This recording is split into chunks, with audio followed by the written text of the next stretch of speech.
Hey, it's Horner, and we're going to look at number 16 through number 20 for the AP Physics C rotational motion pretest. It says in number 16, what is the angular acceleration of the cylinder between 0 and 2 seconds? So we see that we've got a cylinder rotating with a constant angular acceleration about a fixed axis.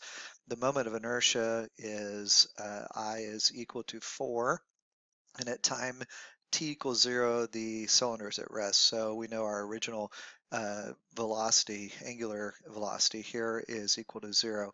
At t equals 2 seconds, it's angular velocity, so t is equal to 2, and so our final angular velocity is 1 radian per second. They just want us to find the acceleration, so this one's really super simple. We just have 1 divided by 2, so this one is 0.5 radians per second squared. So that one's super easy. Number 17, they want to know what is the kinetic energy of the cylinder at time is equal to 2 seconds. And so this one, once again, is really easy. Kinetic energy for something that's rotating is equal to I times, is equal to 1/2, just like regular kinetic energy that's linear, 1/2, but instead of m we have the rotational inertia, and then we do have angular speed squared. So this is equal to 1/2 of 4 times 1, and so that gives us 2 joules, and so that's the other one. So two really just awesomely easy questions. Um, get you started here. Number 17, number 18, this one says, what is the angular momentum of the cylinder? What is the angular momentum of the cylinder? So another really just super easy question for you here. Remember, angular momentum is just the moment of inertia times the angular velocity. So this is going to be 4 times 1, and that is 4 kilogram meter squared per second, which is letter D. So 3 really easy questions there in a row. Next one says a particle is moving in a circle of radius 2 meters with the following relation. So at this point now we see that we have a angular position is equal to 3t squared plus 2t, where the angle is measured in radians and t is in seconds. So now they want to know the speed. Obviously for this one we're going to do the first derivative of the angle here. Measurement, so that's the displacement. And if we do that, 3 times 2 would be 6t plus 2 here. So we'd have 6t plus 2, and that would be equal to our angular speed. And so now we just need to plug everything in, and it's 6 times 4 is 24, plus 2 would be 26, and so just another easy problem. Calculus just makes this one really simple too, as long as you know the first derivative of position is velocity. For number 20, the angular momentum is what we're trying to find of the system. And so this one's a little bit different. What we need to do is think about, we have a point particle here that's moving in this direction. So according to a person standing at the origin, we want to find out what is the angular momentum. So what is L at this point? Remember, angular momentum here is equal to mass times velocity times r, and here we're going to add sine of the angle for this one. So we've got a radius from here to here. That is value r. And then we have an angle out here also, which is this angle. So if I want to find out for this, what is the angular momentum, if I look, you'll notice that you'll see there's a little shortcut here.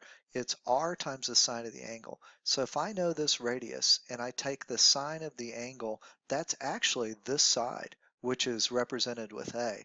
And so now this is really easy. It's just mv times A. Lots of people want to pick this one. This is the better of the two answers. If you work through this one, you'll see that it's close, but it is not the correct solution here. Good. So now for number 21. This next one says you've got a box. It's a square, actually a piece of plywood, and you are trying to rotate it. It says, where should a third piece or a third force with a magnitude of 5 newtons be applied for that piece to be in equilibrium? So if we look, the 5 Newton force is going to make it turn in the clockwise direction, which would be negative torque. This one is pointing right at the axle. So this one has a torque value equal to 0. So the 10 here, this one 5 is going to be a negative torque. This one's just 0 by itself. So if I have a negative torque of 5, I'm going to need a positive torque of 5 on the other side for this position right here. And they already told us that that was going to be 5 newtons. So this one's really easy. It is letter A. For number 17, this is the next question. We have, oops, sorry, this is number 22. So we just did number 21. So it says 16, it's really 16 from the old AP test. That's actually number 21, so sorry about that. Number 22, I've got a uniform rigid bar of weight W. It's supported on a horizontal orientation as shown above. So this bar is just kind of hanging out here. We know that the force of gravity would want to try to make it rotate down and to the left. But to keep it from doing that, we've got this rope, and it is attached to something up here so that it makes a 30-degree angle. At this point, we know that there's a force in this direction of tension. And so we want to know what is the force exerted on the bar at pivot O, and which vector is going to show us that. So in order for everything to be the same, if we are torquing it this way, we also need to have a torque going in this direction. So all you have to do is just draw an equal arrow on the other side with an equal angle. So this would also be 30 degrees. And so your answer here should be B. I realize that this one is attached. However, if it wasn't, you would have to have an equal and opposite here. So because it's attached, that pivot point O actually does have an equal force that is going in this direction because they are equal distance from the from each other on this bar. That is number 22. 23, a uniform stick has a length of L. The moment of inertia around the center of that stick is IO, and IO here is just the moment of inertia. You have a particle at the end of it, and the moment of inertia of the combined system about the center of the stick is, and then you've got to pick one of these. So this one's pretty simple. We have a stick. We know that the moment of inertia of the stick is IO. It says about the center of the stick, so we know that it's rotating. There's a particle here on the end that has a mass of m, and we know that this thing, if it's on the outside and it's rotating, we could say that its moment of inertia is just mr squared, and that's just a definition for a point particle rotating around a central point. So now what we need to do is just find the sum of both of the moment of inertias. So we could say the sum of the moment of inertias should be equal to the first moment of inertia of the entire bar plus the moment of inertia of this mass on the end. We know the whole thing has a length of L, so the radius or our R value will be 1/2 of L for the ball on the end.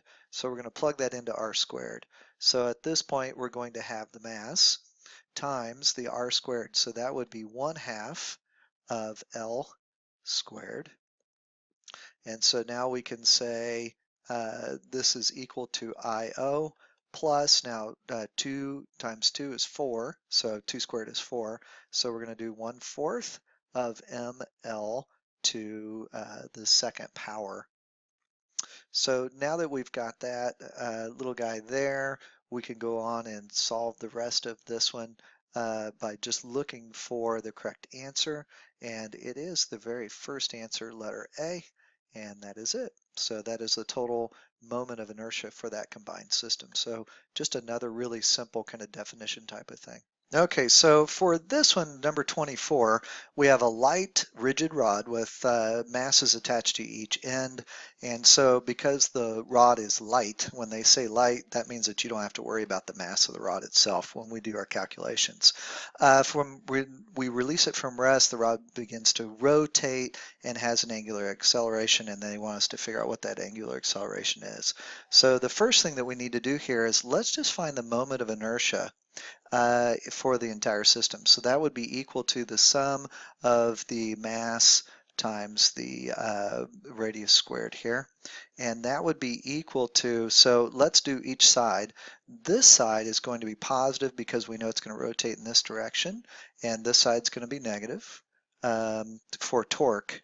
But for moment of inertia, we're not going to do positive and negative. So these are just the torques, and let's go ahead and just do the moment of inertia for each one. So for the first one, the moment of inertia is the mr squared. So here's our mass. It's 3 times mo. Because it's a point particle, we can use this. And then we've got a length, and we've got to square that length. To that one, we can add the moment of inertia of the other side, which is going to be mo times 2L squared. So let's find the total moment of inertia. This is going to be 3mo L squared, and then this is 2 squared would be 4. So this one's 3mo L squared plus 4mo L squared. And so we get a total moment of inertia of 7mo L squared, which is the correct thing that we need. At this point, we need to figure out what the angular acceleration is, the instantaneous acceleration. So we know torque is equal to I times alpha. And for this one, we've got to look at and kind of figure out what torque is. So for this one, the torque should be mo times g times L. So this one is mo times g times L. That's our torque. That's equal to our moment of inertia, which is 7 mo L squared, and that's what we had before. And then we're going to multiply that times the acceleration. Okay. So at this point, if you solve for acceleration, acceleration is going to be equal to MOGL, and that is divided by 7 times MOL squared. And now what we'll do is go ahead and cross off one of the L's. We'll cross off both of the M's, and you're going to end up with G all over 7 times L. And so that answer should be letter A. All right, so that is number 16 through 24, and I think that's all we're going to do for this one.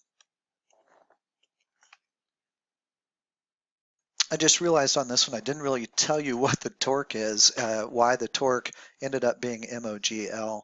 It's really simple. We know that the torque on this side has got to be the force, which is MOG times the radius, which is 2L. So this one becomes 2 MOGL. And then on this side, our torque is 3 MOGL. So if I have a positive minus the 2, that gives me that MOGL. So that's where the torque came from. And now we will stop and go on with 25 through 30 in the next section.